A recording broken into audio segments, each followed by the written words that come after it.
En 1950, 4 experts suisses sont arrivés au Népal suite à une demande d'aide au développement émanant du gouvernement. Peu après cette visite, l'organisation suisse Helvetas a lancé ses premiers projets de développement, d'abord axés sur la production de fromage. La Suisse s'était déjà engagée à développer les compétences techniques. Plusieurs centres de formation professionnelle ont été construits sur un modèle d'apprentissage.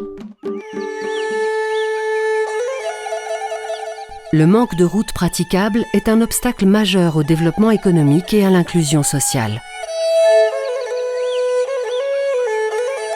Dans les années 1970, la construction très attendue d'une route vers Jiri est un projet phare de la coopération entre la Suisse et le Népal.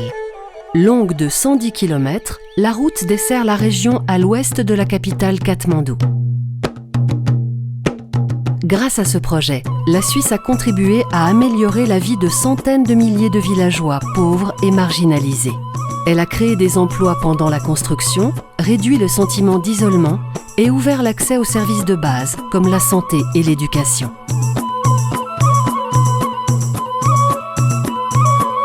Depuis, le taux d'alphabétisation de la région a plus que triplé et la mortalité infantile a diminué de moitié.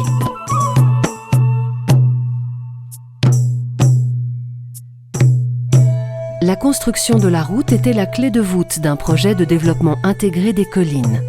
Elle a amorcé la transition entre des initiatives isolées et une approche plus globale. La Suisse joue un rôle clé dans l'essor de la sylviculture communautaire et le reboisement des collines du Népal. Elle aide aussi les gouvernements locaux à construire des ponts avec l'implication des communautés. Ce système de planification participative favorise les réflexes démocratiques. Les projets de développement suisses ont continué pendant et après la guerre civile, associés à des instruments diplomatiques pour promouvoir de manière informelle le dialogue, la confiance et les pourparlers de paix. Le respect des droits de l'homme est une composante essentielle de l'engagement en faveur de la paix et du développement de la société.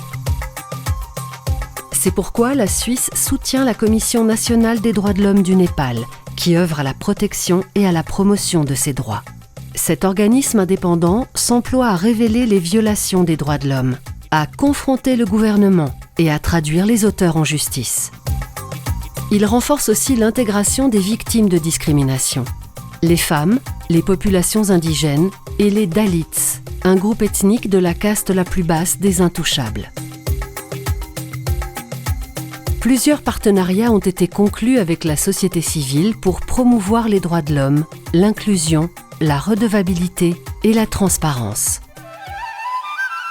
La Suisse reste un membre engagé de la communauté internationale qui soutient la transition actuelle du Népal vers le fédéralisme, la paix et la démocratie.